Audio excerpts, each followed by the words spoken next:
네, 아주 많이 무척이나 지루한 횡보장의 상황이 이어지고 있습니다.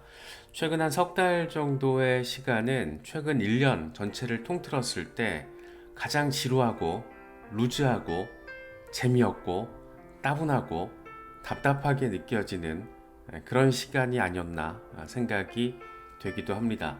그럼에도 불구하고 조금은 긍정적인 기대감을 갖게 만드는 시간도 하루하루 이렇게 다가오는 그런 생각도 함께 가질 수 있는 시기인데 이 모두가 다 꿈꾸고 있는 상황이죠. 지붕 뚫고 장대 양봉 하이킥 이런 상황이 좀 이제 나와줄 때가 되지 않았나.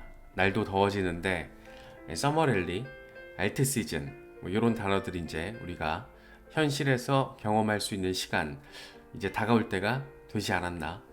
재료들도 대기하고 있는데 과연 시장에서 어느 정도 반응을 보여줄지 궁금하기도 하고 기대가 되기도 하고 다소 답답함이 좀 느껴지기도 하는 그런 복합적인 시간이 지나가고 있는 것 같습니다.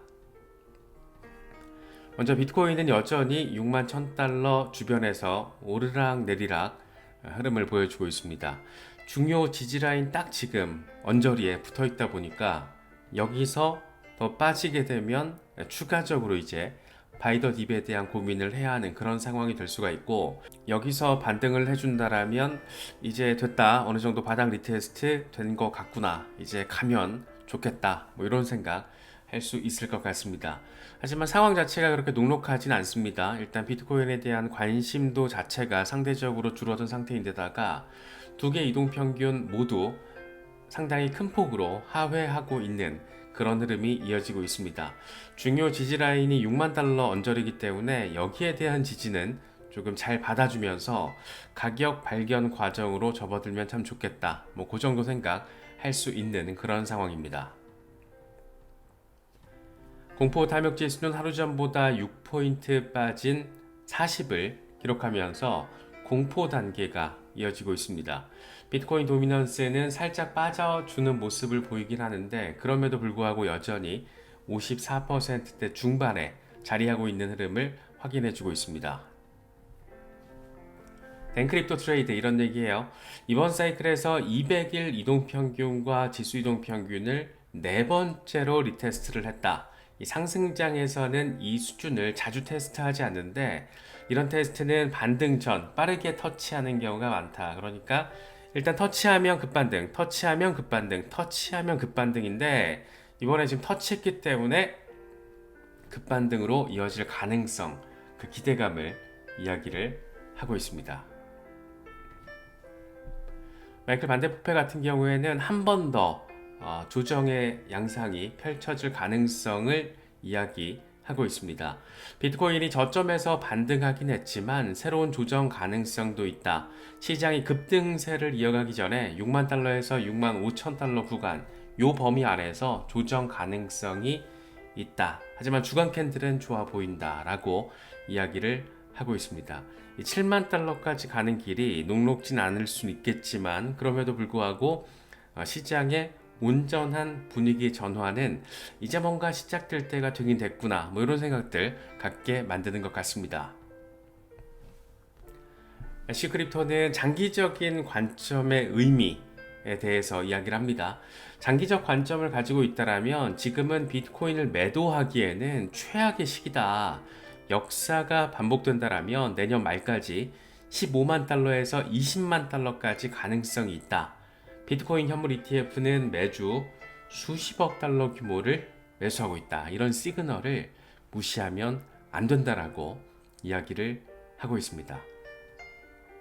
특히 이제 하반기가 돼서 연말로 나아갈수록 기관들의 진입 가속도가 붙을 가능성도 충분히 생각을 해볼 수 있기 때문에 반감기 패턴대로라면 9월 정도 시기부터는 이제 포물선형 랠리 시기로 접어들 수 있다라는 점을 우리가 또 생각을 해볼 수가 있잖아요. 그렇기 때문에 지금 자체는 적어도 매도 타이밍은 아니다. 뭐 이런 얘기 하고 있습니다. 요즘 뭐 이렇게 페이퍼 핸드들이 워낙 많다 보니까 겁나서 던지는 경우, 패닉셀, 적어도 지금은 그 단계는 아니야 라는 이야기를 강조하고 있습니다. 크립토 타이탄의 경우에는 비트코인이 지금 급등 직전이라고 이야기를 하고 있습니다. 일간 RSI에서 강세 다이버전스가 지금 형성되고 있고 여기에 RSI는 과매도를 확인을 했다. 지난 두 번은 이럴 때 폭등 모드로 전환했다. 이번에도 그럴 가능성이 있어 보인다 라고 뭔가 때가 다가오는 것 같다 라는 이야기를 하고 있습니다. 한 9월 전후 시점까지 의미 있는 반등세가 나와줄 수 있을지 괜히 조금 기대하게 되는 그런 멘트가 아닌가 싶습니다. 렉트캐피탈은 이렇게 얘기합니다. 지금 과거 패턴을 봐도 반감기 이후에 박스권 횡보가 이어지는 것은 정상적인 움직임이다. 지금은 재축적 단계를 거치고 있는 것이다. 상단 저항이 71,500달러, 하단 지지라인이 66,600달러. 이번 사이클은 반감기 전 신고가를 경신하면서 템포가 빨랐지만 지금은 숨고르기를 하고 있는 모습이다. 이렇게 얘기를 합니다. 역사상 처음이었잖아요. 비트코인 역사에서 처음으로 반감기 전에 이전 사이클의 고점을 뚫어내고 새로운 고점을 만들어내는 굉장히 템포가 조금 빨랐던 그런 상황이 있었기 때문에 지금은 정상적인 박스권 안에서의 횡보를 하면서 숨고르기 하고 있다. 이런 얘기를 하고 있습니다. 그러면서 오히려 강세장 가능성은 더 높아졌고 이전 사이클보다 긴 강세장이 펼쳐질 것으로 전망된다. 다만 이걸 위해서는 박스권 하단 지지라인을 지켜내야 한다라고 설명을 합니다. 최소한 6만 달러 위에서 잘 지지를 확인해 준다라면 강세장으로 이제 전환될 그런 상황만 남은 거고 그 강세장은 조금 더 이전 사이클보다 더 길어질 가능성에 대해서도 이야기를 하고 있습니다. 길어질 수도 있고 고점을 빨리 형성을 하면서 이 기간 자체는 단축될 수도 있고 두 가지 상황을 생각해 볼 수는 있는데 뭐가 어떻게 될지는 예단하기는 어려울 것 같습니다. 기관들의 움직임이 제일 중요한데 비트코인 현물 ETF에 대한 기관들의 진입 가속도 이런 것들이 올해 하반기 그리고 내년 상반기까지 어느 정도 의미 있는 볼륨으로 나타나느냐가 이런 어떤 기간 자체 그리고 고점의 수준 이런 것들을 결정하게 되지 않을까 생각됩니다. 사실 지금은 비트코인의 순간이라기보다 이더리움의 순간이다. 순간이 다가오고 있다. 이렇게 표현을 하는 게 맞지 않나 싶습니다. 이더리움 현물 ETF가 이제 곧 출시가 될 것으로 전망이 되면서 이더리움의 어떤 급반등 가능성, 단기 급반등 이런 가능성에 대한 기대감이 한층 더 높아진 그런 모습입니다. 오른쪽은 지금 알트 시즌 인덱스인데 22를 가리키고 있습니다.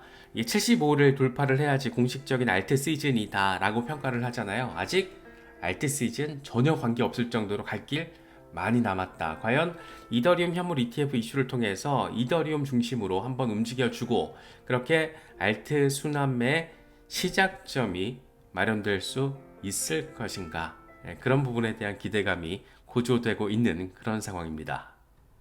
이더리움 현물 ETF는 이제 곧 출시가 되려나 봅니다. 빠르면 다음 주에 이제 출시가 될 것 같은데 로이터가 이번에는 최종 논의 단계를 지금 거치고 있다라면서 빠르면 7월 4일 승인이 돼서 출시가 된다라고 보도를 했습니다. 블룸버그 같은 경우에는 지금 기존 7월 4일에서 7월 2일 출시로 살짝 당겼는데 로이터는 7월 4일을 찍었네요. 자산 운용사들 그리고 규제 당국, 업계 임원 등이 참가하면서 최종 논의 단계를 진행을 하고 있다. 이더리움 현물 ETF 승인을 위한 마무리 단계이고 이제 1주에서 2주 정도도 남지 않은 것으로 보인다. 이렇게 얘기를 합니다. 그래서 빠르면 다음 주, 늦어도 그 다음 주 7월 중순 전에는 최종 승인 플러스 출시까지 이뤄질 가능성에 대한 기대감을 상당히 높이는 부분입니다. 특히 이제 게리 겐슬러 같은 경우에 직접적으로 나서서 승인 절차가 순조롭게 진행 중이고 언제 출시될지는 알 수 없지만 올여름 언젠가 출시가 될 것으로 예상이 된다. 이렇게 지금 밝힌 상황이죠. 그렇기 때문에 아무리 늦어도 8월 그런데 시장 분위기상 지금 7월 초중순에 출시가 마무리가 되지 않을까 그런 기대감. 출시 이후에는 기관들이 어느 정도 관심을 보일 것인가 개미들은 어느 정도로 ETF에 자금을 전환시킬 것인가 이런 기대감이 지금 보조되고 있는 그런 상황입니다.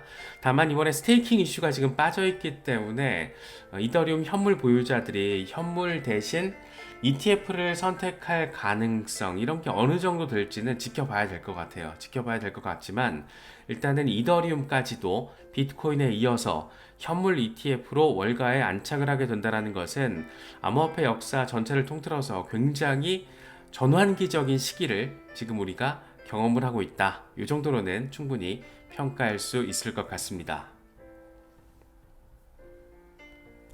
블러핀 같은 경우에는 이더리움 현물 ETF 출시가 임박한 상황에서 투자자들의 관심사가 비트코인에서 이더리움으로 전환되고 있다라고 설명을 합니다. 그러면서 단기 가격 급등이 예상된다. 이도저도 다 지겹다. 한 4,000달러만 뚫어주면 매도할란다. 이런 분들은 이제 정리를 할 수 있는 그런 타이밍이 한 번은 오지 않을까 생각이 되고, 그런 것들 상관없이 나는 이더리움 10,000달러 시대까지 목표 가격까지 홀딩을 할 거다. 이런 분들은 또 그런 관점에 맞춰서 대응을 하시면 좋을 것 같습니다. 사실 지금 현재 시세라는 게 누군가에게는 물려있는 시세일 수도 있지만 누군가에게는 이미 엄청난 수익률을 보여주는 시세일 수가 있습니다. 누군가는 지금 3,370달러 이더리움 현물 가격이 물려있는 상황일 수도 있지만 누군가는 100% 이상의 수익률을 보여주고 있는 그런 상황일 수도 있다는 거죠. 그래서 각자의 상황 그리고 각자의 관점에 맞춰서 대응을 하시면 되지 않을까. 이더리움 현물 ETF 실제 출시라는 것은 상당히 어마어마한 의미 부여는 가능하다. 이 정도로 정리할 수 있지 않나 생각됩니다. 옵션 트레이더들은 전반적으로 긍정적인 기대감을 조금 더 강하게 가지고 있는 모습입니다. 카이코가 6월에 이더리움 콜옵션 매수가 증가했다라고 리포트를 냈는데, 이더리움 옵션 트레이더들은 최근의 하락에도 불구하고 여전히 이더리움 상승에 낙관적인 입장을 보이고 있다.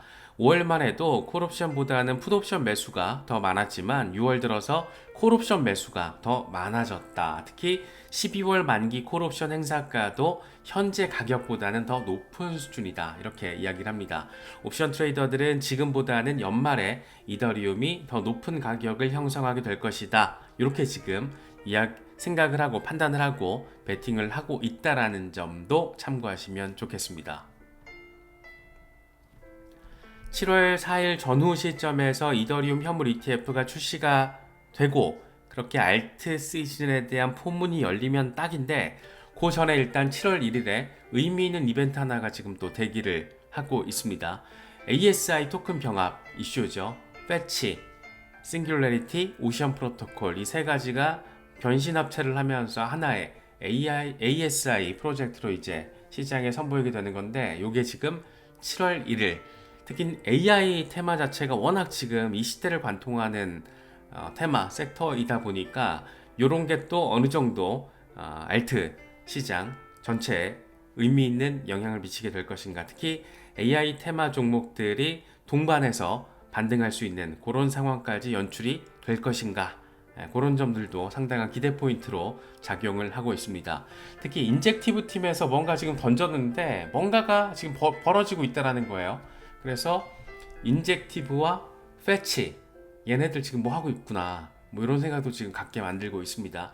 인젝티브 자체도 사실 굉장히 주목도가 높은 레이어 1 프로젝트잖아요. 그래서 홀더분들은 이런 상황 자체, 인젝티브가 또 패치랑 뭔가를 하고 있다, ASI는 지금 토큰 병화 바로 직전이다, 뭔가가 벌어지면 어떻게 될 것인가, 뭐 이런 생각 충분히 조금 해볼 만한 가치는 있는 것 같습니다. 날도 덥고 저는 개인적으로는 지금 여름 감기를 굉장히 독하게 걸려서 지금 15분짜리 영상을 녹화하는데도 30분 이상이 걸리고 있습니다. 계속해서 지금 기침 때문에 고생을 하고 있는데, 날도 덥고 괜히 건강 상태 나빠지면 아픈 사람만 서러운 것 같습니다. 이럴 때일수록 너무 차트에 이렇게 매달리지 마시고 뭔가 분명히 벌어질 거예요. 암호화폐 시장이라는 게 급격한 변동성이 아래쪽으로 향하고 나면 반드시 위쪽으로 향하게 됩니다. 물론 시간이 필요할 뿐이죠. 시간, 그거를 만들어줄 반등 재료들, 이런 것들을 우리가 기다려야 되는데, 차분히 기다릴 때 기다리고 적극적으로 행동해야 될 때 행동하고, 그리고 요즘 같은 때 건강관리 잘 챙기시고 뭐이 정도로 좀 바라보시면은 지금이 약간 답답하고 지루하게 느껴지는 이런 장세도 이 또한 지나가리의 관점으로 우리가 현명하게 대응할 수 있으면 좋겠습니다.